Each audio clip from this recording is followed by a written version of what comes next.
हे वासुदेव के पुत्र, हे कृष्ण, आपका स्मरण मात्र से सभी प्रकार के कलह और क्लेश का नाश होता है। ऐसे भगवान श्री गोविंद को मेरा साक्षात नमस्कार हो। ओम नमो भगवती वासुदेवाय नमः। हरे कृष्णा। प्रिय भक्तगणों, आज माघ माह कृष्ण पक्ष की एकादशी तिथि है और आज सट तीला एकादशी का महाव्रत है। ब्रह्मवर्त पुराण में कहा गया है कि जो भी व्यक्ति या फिर पापी से भी पापी व्यक्ति यदि सट तीला एकादशी का भूल कर भी पालन कर लेता है या व्रत कथा को सुनता है तो उसके पाप ऐसे नष्ट होते हैं जैसे सूर्य के प्रकाश से अंधकार, और उसके भाग्य का उदय होता है, पुण्य फल की प्राप्ति होती है। इस कारण हर मनुष्य को सटतीला एकादशी व्रत कथा को अवश्य ही सुनना चाहिए। प्रिय भक्तगणों, आपको जानकर आश्चर्य होगा कि अन्य एकादशी के दिन तिल खाना वर्जित होता है, किंतु यह एक ऐसी एकादशी है जिसमें विशेषकर तिल ही खाने की महिमा बताई गई है। इस दिन तिल को 6 जगह प्रयोग किया जाता है, इसीलिए इस एकादशी का नाम सटतीला एकादशी है। इस दिन तिल दान स्नान का विशेष महत्व होता है। यह एक ऐसा व्रत है जिसका नियम पूर्वक पालन करने से अन्य सभी व्रत उपवासों का पुण्य फल अपने आप ही मिल जाता है। एकादशी का व्रत और कथा का श्रवण भक्तों को उनकी मन चाहे फल को देने वाली मानी जाती है। मृत्यु के बाद व्यक्ति को स्वर्ग में सभी सुख प्राप्त होते हैं, तो इसीलिए जो भक्तगण सभी व्रतों में उत्तम इस सटतीला एकादशी का व्रत करते हैं तो उन्हें सच्चिदानंद स्वरूप भगवान विष्णु की इस कथा को अवश्य ही सुनना चाहिए। कथा को सुने बिना व्रत पूर्ण नहीं माना जाता। प्रिय भक्तगणों, सुख समृद्धि और मोक्ष की कामना रखते हुए विष्णु भगवान को प्रसन्न करने के लिए आइए सुनते हैं सटतीला एकादशी की पावन पवित्र दुर्लभ कथा, जिसे खुद भगवान विष्णु जी ने नारद जी को सुनाया था। एक समय देवर्षि नारद भगवान विष्णु के धाम बैकुंठ लोक को जाते हैं और उन्हें नमस्कार करते हुए पूछते हैं, हे भगवान, हे दयानिधि, पृथ्वी लोक में मनुष्य ब्रह्म हत्या आदि महापाप करते हैं, पराये धन की चोरी तथा दूसरों की उन्नति देखकर ईर्ष्या करते हैं, साथ ही अनेक प्रकार के व्यसनों में फंसे रहते हैं, फिर भी उनको नरक प्राप्त नहीं होता। इसका क्या कारण है? वे न जाने कौन सा दान पुण्य करते हैं जिससे उनके पाप नष्ट हो जाते हैं। यह सब कृपा करके आप मुझे बताएं भगवान। भगवान विष्णु मुस्कुराते हुए बोले, हे नारद, मैं तुम्हें सत्य घटना सुनाता हूँ, ध्यान पूर्वक सुनो। प्राचीन काल में मृत्यु लोक में एक ब्राह्मणी रहती थी। वह सदैव व्रत किया करती थी। एक समय वह 1 मास तक व्रत रखती रही। इससे उसका शरीर अत्यंत दुर्बल हो गया। वह अत्यंत बुद्धिमान थी, तो भी उसने कभी देवताओं या ब्राह्मणों के निमित्त अन्न या धन का दान नहीं किया था। इसलिए मैंने सोचा कि ब्राह्मणी ने व्रत आदि से अपना शरीर शुद्ध कर लिया है, अब इससे विष्णु लोक तो मिल ही जाएगा। परंतु इसने कभी अन्न का दान नहीं किया, इससे इसकी तृप्ति होना कठिन है। भगवान ने आगे कहा, ऐसा सोचकर मैं भिखारी के भेष में मृत्यु लोक में उस ब्राह्मणी के पास गया और उससे भिक्षा मांगी। वह ब्राह्मणी बोली, महाराज, किस लिए आए हो? मैंने कहा, मुझे भिक्षा चाहिए। इस पर उसने एक मिट्टी का ढेला मेरे भिक्षा पात्र में डाल दिया और मुझे वहां से भगा दिया। मैं उसे लेकर स्वर्ग लोक में आ गया। कुछ समय बाद ब्राह्मणी की मृत्यु हो गई और वह शरीर त्याग करके स्वर्ग लोक में आ गई। उस ब्राह्मणी को मिट्टी का दान करने से स्वर्ग में सुंदर महल मिला, परंतु उसने अपने घर को अन्न आदि सब सामग्रियों से शून्य पाया। घबराकर वह मेरे पास आई और कहने लगी, भगवान, मैंने अनेक व्रत आदि से आपकी पूजा की, परंतु फिर भी मेरा घर अन्न आदि सब वस्तुओं से शून्य है। इसका क्या कारण है?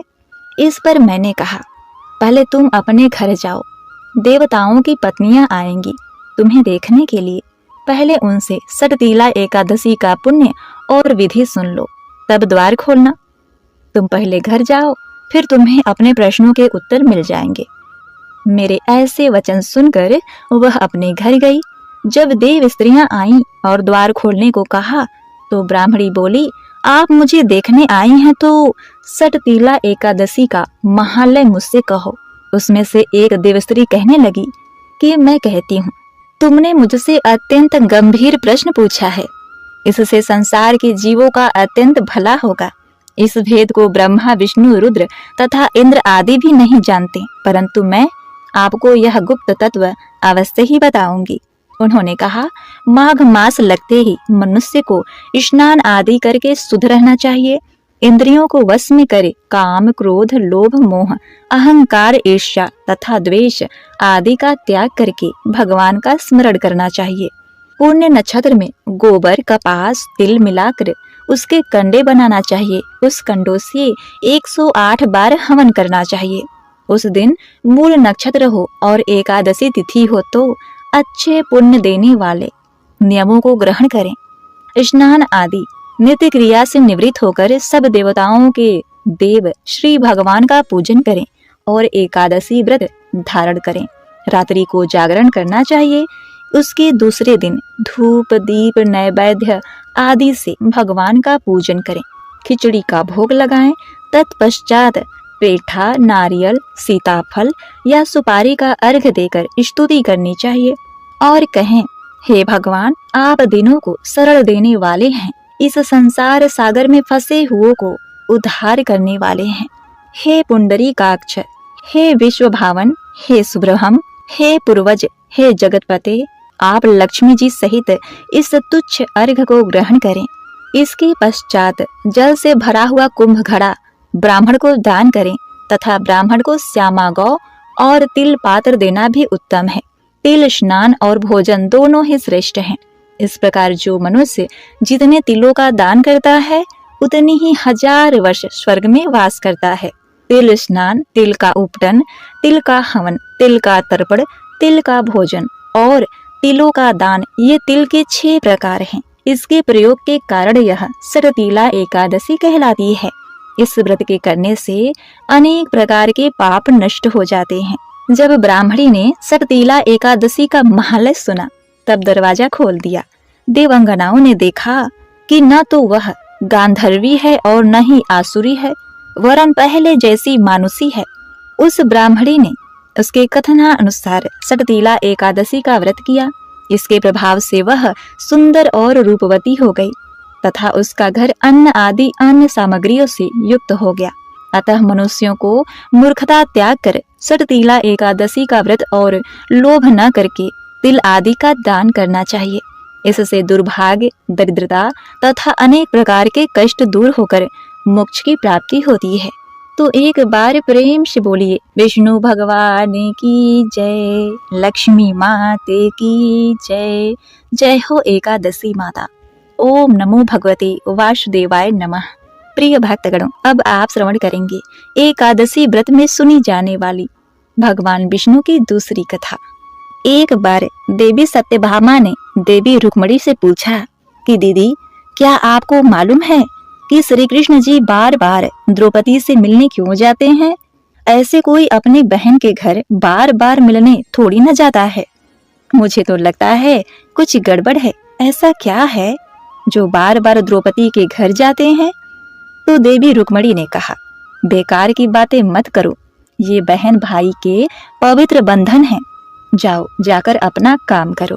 प्रिय भक्तों, भगवान श्री कृष्ण सब कुछ समझ गए और कहीं जाने लगे तो देवी सत्यभामा ने पूछा, प्रभु आप कहाँ जा रहे हैं?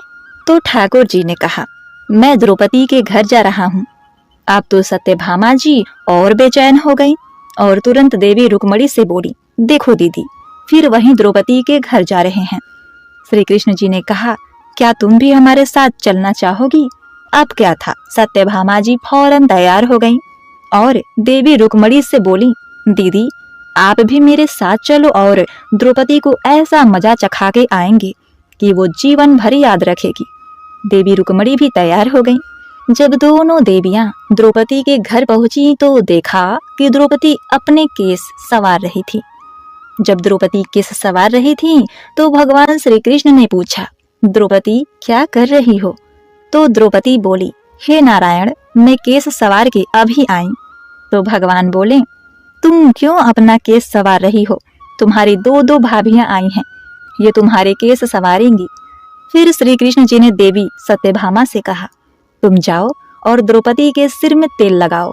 देवी रुक्मणी, तुम जाकर द्रौपदी की चोटी करो।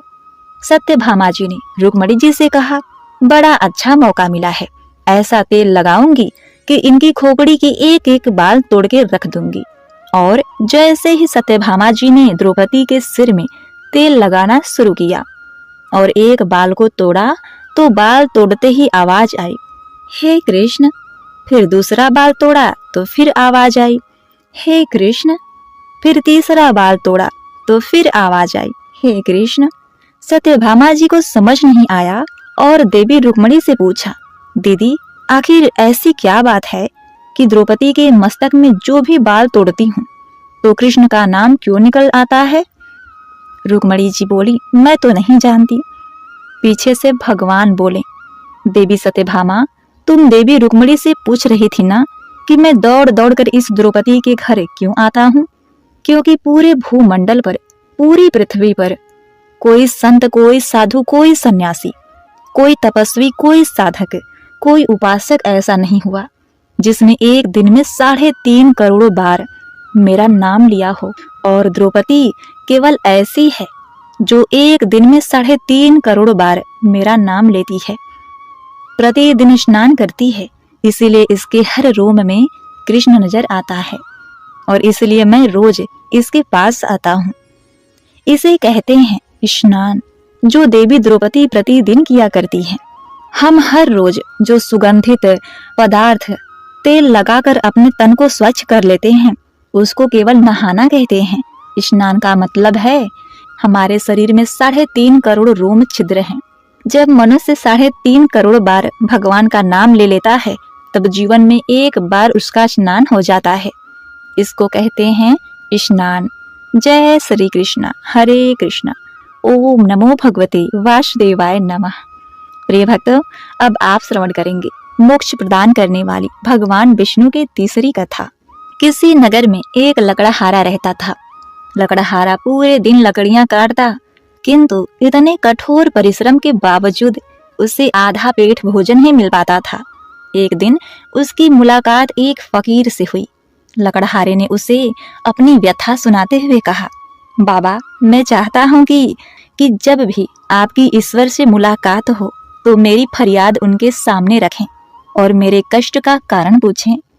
कुछ दिन बाद उसे वही फकीर मिला। लकड़हारे ने उसे अपनी फरियाद की याद दिलाई तो उसने कहा, ईश्वर ने बताया कि तुम्हारी उम्र 60 साल की है। तुम्हारे भाग में पूरे जीवन के लिए बस 5 बोरी अनाज है, इसीलिए वह तुम्हें थोड़ा थोड़ा अनाज देगा। लकड़हारे ने कहा, बाबा, अब जब भी ईश्वर से आपकी बात हो तो मेरी यह इच्छा उन तक पहुंचा देना कि वह मेरे जीवन का सारा अनाज एक साथ दे दें, ताकि कम से कम एक दिन तो मैं भरपेट भोजन कर सकूं। अगले दिन फकीर ने कुछ ऐसा ही किया। लकड़हारा के घर ढेर सारा अनाज पहुंचा दिया। लकड़हारा समझ गया कि ईश्वर ने अब उसका सारा हिस्सा भेज दिया। उसने कल की चिंता किए बिना पूरे अनाज का भोजन बनाकर सभी ब्राह्मणों और गरीब भूखों को खिलाया और उन्हें तिल का दान दिया और खुद भरपेट खाया। अगली सुबह उतना ही अनाज उसके घर फिर पहुंच गया। उसने फिर गरीबों को खिला दिया। यह सिलसिला चलता रहा। कुछ दिन बाद उसे वही ब्राह्मण, वही फकीर फिर लकड़हारे को मिले तो लकड़हारे ने कहा, बाबा, आप तो कहते थे कि मेरे जीवन में सिर्फ 5 बोरी अनाज हैं, लेकिन अब तो रोज मेरे घर 5 बोरी अनाज आ जाता है। उस साधु बाबा ने कहा, तुमने अपने जीवन का अनाज गरीबों को खिला दिया, इसीलिए ईश्वर ने उन गरीबों के हिस्से का अनाज तुम्हें दे रखा है। तुमने तिल का दान दिया है, इसीलिए जितना तुमने तिल का दान दिया है उतने करोड़ों वर्ष तक तुम्हें स्वर्गलोक का सुख प्राप्त होगा। तो प्रिय भक्तगणों, इस एकादशी के दिन आप तिल का दान अवश्य करें। पानी में तिल डालकर पिएं और तिल से बनी सामग्री खाएं और तिल के तेल को पूरे बदन भर लगाकर उसका स्नान करें और हो सके तो एकादशी व्रत का पालन करें। ओम नमो भगवते वासुदेवाय नमः। जय भोलेनाथ। ओम नमः पार्वती पते हर हर महादेव। मकर संक्रांति खिचड़ी की आप सभी भक्तों को बहुत बहुत शुभकामनाएं। प्रिय भक्तों, हिंदू सनातन धर्म में मकर संक्रांति का त्योहार बहुत ही महत्वपूर्ण है। पुराणों के अनुसार इस दिन भगवान सूर्यदेव अपने पुत्र शनि देव से मिलने जाते हैं, जो मकर संक्रांति के स्वामी हैं, और इस दिन शनि देव अपने पिता के स्वागत और पूजा के लिए उन्हें काले तिल अर्पित करते हैं।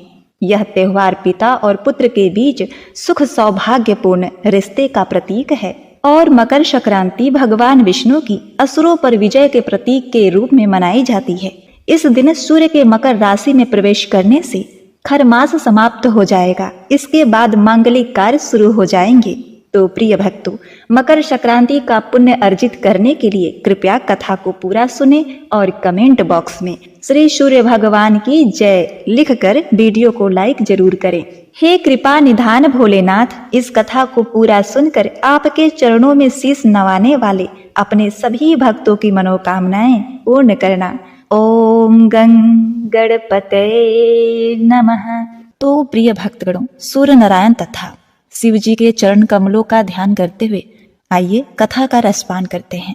सबसे पहले श्रवण करेंगे पुण्य फल देने वाली पोपाबाई की कथा। किसी गांव में एक भाई बहन रहते थे। भाई की शादी हो गई थी, लेकिन उसकी बहन की शादी नहीं हुई थी। बहन का नाम पोपाबाई था। पोपाबाई हमेशा व्रत और नियम करती थी। एक दिन उनके भाई भाभी ने उनसे शादी करने के लिए कहा, तब उन्होंने शादी करने से मना कर दिया। उन्होंने अपने भाई भाभी से कहा कि मेरे रहने के लिए गांव के बाहर एक झोपड़ी बनवा दो। यदि मैं आपके घर में रहूंगी तो गांव वाले भी आपको न जाने क्या क्या कहेंगे, और जवान बहन बेटी अपने मायके में रहे ये भी किसी को अच्छा नहीं लगेगा। मैं उसी झोपड़ी में गांव के बाहर रह लूंगी, अपना जीवन व्यतीत कर लूंगी।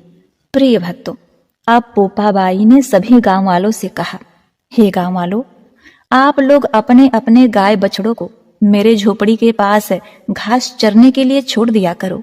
मैं सभी गाय बछड़ों का देखभाल किया करूंगी। जो भी बचा खुचा खाना हो वह भिजवा देना, मैं वही खा कर रह लूंगी। प्रिय भक्तों, इसी तरह बहुत दिन बीत गए। एक दिन उस देश का राजा शिकार खेलने जंगल जा रहा था कि उसकी नजर गांव के बाहर बने पोपाबाई के झोपड़े पर पड़ी। राजा झोपड़ी के पास जाकर आवाज लगाने लगा। राजा ने लोगों से सुन रखा था कि पोपाबाई अत्यंत ही सुंदर है। अब क्या था, राजा ने झोपड़ी के बाहर आवाज लगाया, यहाँ कौन रहता है? जब कोई उत्तर नहीं मिला तो झोपड़े के दरवाजे को खटखटाने लगा। खटखटाने की आवाज सुनकर पोपाबाई ने अंदर से पूछा, बाहर कौन है? बार बार दरवाजा क्यों खटखटा रहे हो? क्या काम है? तब राजा ने उत्तर दिया, मैं इस देश का राजा हूं। मैंने सुना है तुम अत्यंत ही सुंदर हो। मैं तुम्हारे साथ विवाह करना चाहता हूं। पोपाबाई ने कहा, अपने महल को लौट जाओ राजन। मैं पराये पुरुष का मुंह नहीं देखती। मैंने शपथ ली है कि मैं कभी भी विवाह नहीं करूंगी। मैं आजीवन कंवारी रहूंगी और भगवान के भक्ति में लीन रहूंगी। लेकिन राजा ने उसकी बात पर ध्यान नहीं दिया और बलपूर्वक पोपाबाई को उठा लिया। अपने घोड़े पर बैठाकर महल की ओर चल पड़ा। पोपाबाई ने राजा को श्राप दिया कि हे राजा, तेरे इस दुष्टता के कारण तेरा राजपाट सब नष्ट हो जाएगा। महल में पहुंचकर राजा ने अपनी सारी रानियों से सारी बात बताई। पूरी बात सुनकर रानियों ने कहा, हे महाराज, हम आपसे अनुरोध करते हैं। पोपाबाई बड़ी ही धर्मपरायण है। उसने प्रतिज्ञा की है कि वह कंवारी रहेगी, भगवान का भजन करेगी। भगवान के प्रति उसने अपने आप को समर्पित किया है। इसलिए हे राजन, आपने उसका हरण करके बहुत बड़ा पाप किया है। हमारी आपसे विनती है कि आप पोपाबाई को सही सलामत उसकी झोपड़ी में छोड़ आएं। प्रिय भक्तगणों, रानियों के कहे अनुसार राजा पोपाबाई को फिर से उसकी झोपड़ी पर छोड़ने के लिए चल पड़ा। अब क्या था, पोपाबाई का श्राप तो कहीं जाने वाला नहीं था। कहीं न कहीं तो लगता जरूर।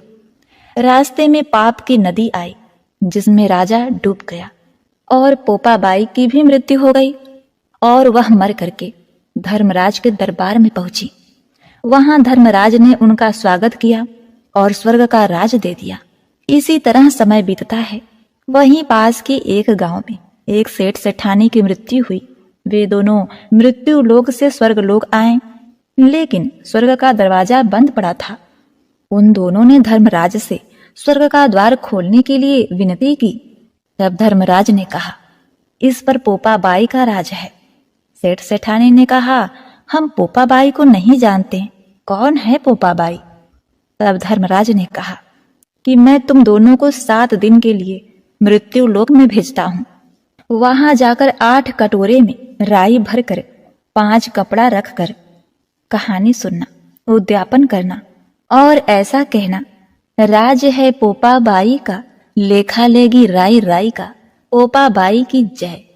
हे पोपाबाई, आप सभी भगवान के भक्तों को स्वर्ग लोक की प्राप्ति कराना। जय हो पोपाबाई, जय विष्णु भगवान, जय शिव शंकर। प्रिय भक्तगणों, अब आइए श्रवण करते हैं मकर संक्रांति की दूसरी कथा, काले तिल के दान करने की कथा। पौराणिक कथाओं के अनुसार सूर्यदेव और शनिदेव में अच्छे संबंध नहीं थे। दरअसल इसका कारण था सूर्यदेव का शनि की माता छाया के प्रति उनका व्यवहार। दरअसल सूर्य भगवान की 2 पत्नी थीं, संज्ञा और छाया। वे छाया से प्रेम नहीं करते थे। दरअसल शनिदेव का रंग काला होने के कारण सूर्यदेव ने उनके जन्म के दौरान कहा था कि ऐसा पुत्र मेरा नहीं हो सकता है।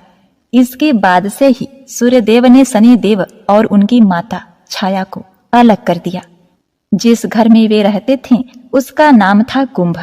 प्रिय भक्तगणों, छाया को अपने पति सूर्यदेव के ऐसे व्यवहार से बहुत ही दुख हुआ कि जिस पिता का वह बालक है, वही पिता अपने बालक को अपना पुत्र मानने से इनकार कर रहे हैं।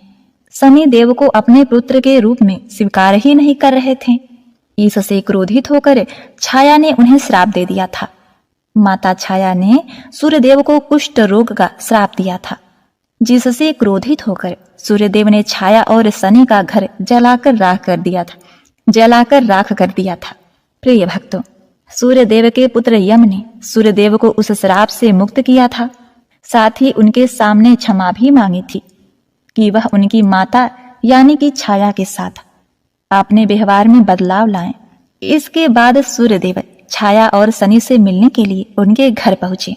जब सूर्यदेव वहां पहुंचे तो उन्होंने देखा कि वहां कुछ भी नहीं था, सब कुछ जलकर बर्बाद हो गया था। इसके बाद शनिदेव ने काले तिल से अपने पिता का स्वागत किया था। शनिदेव के ऐसे व्यवहार से प्रसन्न होकर सूर्यदेव ने उस दिन उन्हें नया घर दिया, जिसका नाम था मकर। इसके बाद से ही शनिदेव 2 राशियों कुंभ और मकर के स्वामी हो गए। शनिदेव के इस व्यवहार से प्रसन्न होकर सूर्यदेव ने उन्हें यह भी कहा था कि जब भी वह मकर संक्रांति के मौके पर उनके घर आएंगे तो उनका घर धन्य धान से भर जाएगा, उसके पास किसी भी वस्तु की कमी नहीं होगी। साथ ही यह भी कहा कि इस दिन जो भी लोग मकर संक्रांति के मौके पर मुझे काले तिल अर्पित करेंगे, उसके जीवन में सुख समृद्धि आएगी। इसीलिए मकर संक्रांति के मौके पर सूर्यदेव की पूजा में काले तिल का इस्तेमाल करने से व्यक्ति के घर में धन्य धान की कोई कमी नहीं रहती। तो प्रिय भक्तगणों, आप लोग भी इस दिन काले तिल का दान करें। काले तिल को पानी में डालकर स्नान करें, जल में काले तिल को डालकर सूर्य भगवान को अर्पित करें। निश्चित ही आपके दुख दारिद्र का नाश होगा, आपका स्वास्थ्य भी बहुत ही अच्छा रहेगा। एक बार प्रेम से बोलिए, सूर्य भगवान की जय, शनि महाराज की जय। अपने सभी भक्तों पर कृपा दृष्टि बनाए रखिएगा भगवान। ओम सूर्य देवाय नमः। ओम नमः शिवाय। हर हर गंगे। प्रिय भक्तों, आप श्रवण करेंगे गंगा स्नान की कथा। गंगा स्नान कथा के अनुसार माघ स्नान का पर्व था। गंगा के घाट पर श्रद्धालुओं की भारी भीड़ थी और उसी दिन भोलेनाथ माता पार्वती को साथ में लेकर पृथ्वी पर भ्रमण के लिए निकले थे। वे अपने प्रिय नगरी काशी की ओर प्रस्थान किए हुए थे। तभी आकाश से गुजरते समय माता पार्वती की नजर भीड़ की ओर गई। पार्वती जी ने इतनी ज्यादा भीड़ का कारण शिव जी से पूछा। शिव जी ने बताया, हे देवी, आज से माघ माह स्नान का पर्व आरंभ हो चुका है। इस माघ माह में स्नान करने वाले लोग स्वर्ग को जाते हैं। उसी लाभ के लिए इतने सारे श्रद्धालुओं की भीड़ जमा हुई है। प्रिय भक्तगणों, पार्वती जी का भीड़ को देखकर कौतूहल तो शांत हो गया, लेकिन उनके मन में एक सवाल भी आया। तब उन्होंने भोलेनाथ से पूछा कि हे भगवान, हे भोलेनाथ, गंगा स्नान करने वाले ये सारे लोग स्वर्ग चले गए तो क्या होगा? स्वर्ग में इतना स्थान कहाँ है प्रभु? फिर लाखों वर्षों से लाखों लोग इस तरह गंगा स्नान करके स्वर्ग पहुंच रहे हैं, तो वे लोग कहाँ हैं?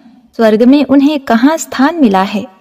देवी भगवती के इस सवाल पर भोलेनाथ ने कहा, हे देवी, शरीर को गीला करना एक बात है, लेकिन स्वर्ग प्राप्ति के लिए तो मन की मलिनता को धोना बहुत ही आवश्यक है।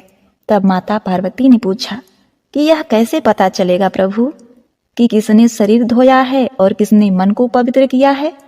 शिव जी ने बताया, हे पार्वती, यह उनके कर्मों से समझा जाता है। प्रिय भक्तगणों, पार्वती जी की शंका अब भी नहीं मिटी। तब शिव जी ने अपने प्यारी पत्नी पार्वती जी के मन में चले सारे सवालों के समाधान के लिए उन्हें कहा, हे देवी, चलो मैं तुम्हें सारी बात एक प्रत्यक्ष उदाहरण के माध्यम से समझाने का प्रयत्न करता हूँ, लेकिन इसके लिए हमें एक नाटक करना होगा। तब क्या था, शिव जी तुरंत ही एक कोढ़ी का रूप बदल लेते हैं और रास्ते में लेट जाते हैं और माता पार्वती को कहते हैं, हे देवी, आप एक अत्यंत ही सुंदरी का रूप धारण कर लीजिए। वैसे तो आप अत्यंत ही सुंदर हैं। अब क्या था, माता पार्वती अपना रूप बदलकर कोढ़ी बने शिव जी के साथ गंगा स्नान के लिए जाते मार्ग के किनारे बैठ गईं। गंगा स्नान करने वाले लोगों की भीड़ उन्हें देखने के लिए रुकती। ऐसी अलौकिक सुंदरी के साथ ऐसा कुरूप कोढ़ी सबको देखकर हैरानी हो रही थी और सबको आश्चर्य भी हो रहा था। कौतूहल में सभी इस बेमेल जोड़ी के बारे में पूछताछ करते, आपस में कानाफूसी करते। माता पार्वती जी शिव जी द्वारा रटाया विवरण उन्हें सुनाती रहती। अब देखिए, देवी पार्वती सभी को यह बताती कि यह कोढ़ी मेरा पति है। गंगा स्नान की इच्छा से हम यहाँ आए थे। गरीबी के कारण इन्हें कंधे पर रखकर लाई हूँ। बहुत थक जाने के कारण थोड़े विराम के लिए हम यहाँ बैठे हैं। प्रिय भक्तों, रास्ते में आते जाते कई लोग तो देवी पार्वती को देखकर उन्हें अपने पति को छोड़कर अपने साथ चलने की बात कहते। अब उनकी बातें सुनकर माता पार्वती को बहुत क्रोध आता, लेकिन शिव जी ने उन्हें शांत रहने का वचन जो ले लिया था, इस कारण माता पार्वती को ना चाहते हुए भी शांत रहना पड़ता। माता पार्वती तो यह सब बातें सुनकर सोच रही थी कि भला ऐसे भी लोग गंगा स्नान के लिए आते हैं, ये स्वर्ग जाने की कामना रखते हैं। ऐसे लोग जो किसी दूसरे स्त्री पर नजर गड़ाए रखते हैं, क्या ये स्वर्ग के अधिकारी हैं? माता पार्वती के चेहरे की निराशा देखने ही लायक थी। भोलेनाथ और माता पार्वती का यह क्रम शाम तक चलता रहा। तभी एक सज्जन पुरुष वहां पर आए और उन्होंने पूछा, हे देवी, आप यहाँ पर क्यों बैठी हैं? ये कौन है और इस तरह असहाय पड़े हुए हैं? माता पार्वती ने कहा, यह मेरे पति हैं। हम लोग गंगा स्नान के लिए आए हैं और हम यहाँ पर बैठकर विश्राम कर रहे हैं। विश्राम करने के पश्चात हम गंगा स्नान करेंगे। प्रिय भक्तों, इस तरह पार्वती जी ने रटा रटाया विवरण उन्हें भी सुना डाला। यह सुनकर उस सज्जन पुरुष के आंखों में आंसू भर आए। उन्होंने सहायता का प्रस्ताव किया और कोढ़ी को कंधे पर लादकर गंगा तट तक पहुंचा दिया। और यहाँ तक कि वे लोग गंगा स्नान कर भी लेते हैं। उसके बाद उस सज्जन पुरुष ने जो अपने साथ में सत्तू लाया था, उन दोनों को खाने के लिए दिया और फिर सुंदर स्त्री बनी माता पार्वती को बारंबार नमन करते हुए कहा, हे देवी, आप जैसी देवियां ही इस धरती के स्तंभ हैं। धन्य हैं आप जो इस प्रकार अपना धर्म निभा रही हैं। ऐसा कहकर वह पुरुष दोनों को प्रणाम करता है। भगवान शिव और माता पार्वती ने उसे आशीर्वाद दिया शिव पार्वती वहां से उठे और कैलाश की ओर चल पड़े। शिव जी ने रास्ते में कहा, हे देवी, हे पार्वती, इतनों में से एक ही व्यक्ति ऐसा था जिसने अपना मन धोया और स्वर्ग के लिए सुगम रास्ता बनाया। गंगा स्नान का महालय तो सही है, पर इसके साथ मन भी धोने की शर्त लगी है। तब माता पार्वती समझ गईं कि आखिर क्यों इतनी संख्या में गंगा स्नान करने के बाद भी और गंगा का निर्मल महालय होने के बाद भी स्वर्ग नहीं पहुंच पाते, और क्यों गंगा स्नान के पुण्य फल से वंचित हो जाते हैं। क्योंकि उन्हें विश्वास नहीं होता कि गंगा स्नान करने के बाद भी उनके पाप धुल जाएंगे। गंगा स्नान करने तो सभी जाते हैं, किंतु शुद्ध मन लेकर बहुत कम लोग जाते हैं। राह चलते किसी स्त्री को देखकर उनके मन में उसके प्रति आकर्षण पैदा होता है, यह तो पाप है। किसी असहाय को देखकर उससे किनारा कर लेते हैं। इतने सारे पाप मन में लेकर भला गंगा स्नान करने का फल कैसे मिल सकता है। जो लोग धर्म, कर्म, पुण्य और दान करते हुए गंगा जी में स्नान करते हैं, उनके पाप स्वतः ही मिट जाते हैं और उन्हें स्वर्ग की प्राप्ति होती है। इसीलिए गंगा स्नान करने से पूर्व अपने मन को शुद्ध और निर्मल करना अत्यंत ही आवश्यक है, और उसके साथ ही दान पुण्य अवश्य ही करना चाहिए। फिर तो गंगा स्नान करने के बाद उसके लिए स्वर्ग के दरवाजे खुल जाते हैं। एक बार प्रेम से बोलिए, हर हर गंगे पार्वती पते, हर हर महादेव। प्रिय भक्तगणों, आइए अब श्रवण करते हैं एकादशी माता की आरती। एकादशी जय एकादशी, जय एकादशी माता। विष्णु पूजा व्रत को धारण कर शक्ति मुक्ति पाता। ओम जय एकादशी माता।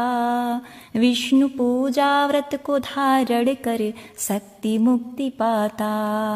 तेरे नाम गिनाओ देवी, भक्ति प्रदान करनी। गुण गौरव की देवी माता, शास्त्रों में वर्णी। ओम जय एकादशी माता। विष्णु पूजा व्रत को धारण कर शक्ति मुक्ति पाता। मार्गशीर्ष के कृष्ण पक्ष में उत्पन्ना होती। शुक्ल पक्ष में मोक्षदायिनी, पापों को धोती। ओम जय एकादशी माता।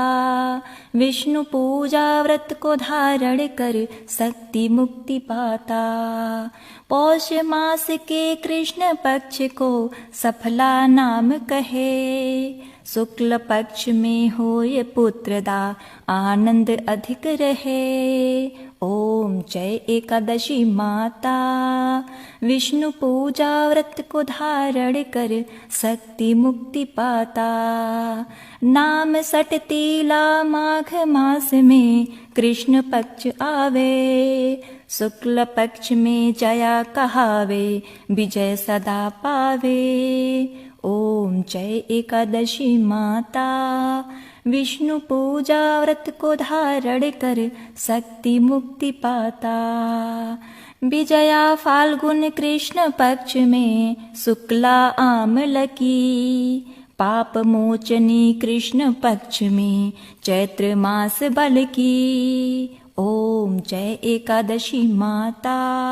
विष्णु पूजा व्रत को धारण कर शक्ति मुक्ति पाता। चैत्र शुक्ल में नाम कामदा, धन देने वाली। नाम बरुथनी कृष्ण पक्ष में वैशाख माह वाली। ओम जय एकादशी माता। विष्णु पूजा व्रत को धारण कर शक्ति मुक्ति पाता। शुक्ल पक्ष में होय मोहिनी, अपरा ज्येष्ठ कृष्ण पक्षी। नाम निर्जला सब सुख करनी, शुक्ल पक्ष रखी। ओम जय एकादशी माता। विष्णु पूजा व्रत को धारण कर शक्ति मुक्ति पाता।